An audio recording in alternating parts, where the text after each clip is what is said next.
ഇപ്പോഴും അവർ കണ്ണുനീര് പറ്റിയിട്ടില്ല. ഇപ്പോഴും ആ ദുഃഖത്തിൽ കഴിയുക.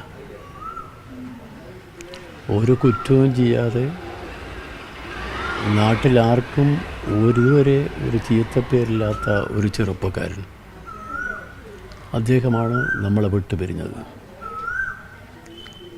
നാടിനത് പൊറുക്കാൻ കഴിയാത്ത വിഷമമാണ്. സത്യം പറഞ്ഞാൽ നമ്മുടെ നാട്ടിൽ ഇതുപോലെ പല ആളുകളും വലിയ ആളാവാൻ വേണ്ടി പുതിയ തന്ത്രം സ്വീകരിക്കുക. ആ ഒരു തന്ത്രമാണ് ഇവിടെ നമ്മൾ കണ്ടത്. സ്വയം വലിയ ആളാവാൻ വേണ്ടി ഒരാളെ കൊണ്ടുപോയി പ്രതിയാക്കി. അങ്ങനെ പ്രതിസ്ഥാനത്ത് വന്നതാണ് ഈ ചെറുപ്പക്കാരൻ. എന്തെങ്കിലും ഒരു ചീത്തപ്പേര് ഇതുവരെ ആ ചെറുപ്പക്കാരൻ്റെ പേരിലുണ്ടായതായി ആരും പറയുന്നില്ല.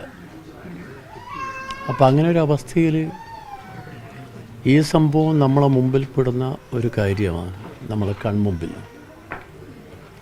ഇത് പലപ്പോഴായി നമ്മുടെ നാട്ടിലെ പല ഭാഗത്തും വന്നേക്കാം ഇതുപോലെ. കാരണം ആളുകൾക്ക് പെട്ടെന്ന് വൈറലായി നാട്ടിൽ വരാൻ വേണ്ടിയുള്ളൊരു പുതിയ ഉപാധിയായി ഇതിനെ മാറ്റാൻ വേണ്ടിയാണ്.